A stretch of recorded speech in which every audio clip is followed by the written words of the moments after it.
Friends, hello everyone and welcome to our channel. In today's video, I will show you and tell you how you can delete contacts from Telegram app. Please, friends, subscribe to the channel, put your likes, write comments under this video, and let's get started. And first of all, open the Telegram app.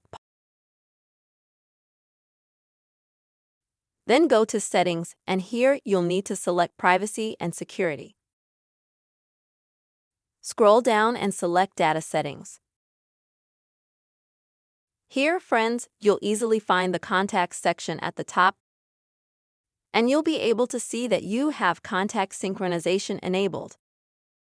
You'll need to disable this synchronization to begin with. To stop synchronization between your phone's contact log and the Telegram app. Next, you'll need to tap Delete Synchronized Contacts to delete your contacts, and confirm your action by tapping Delete.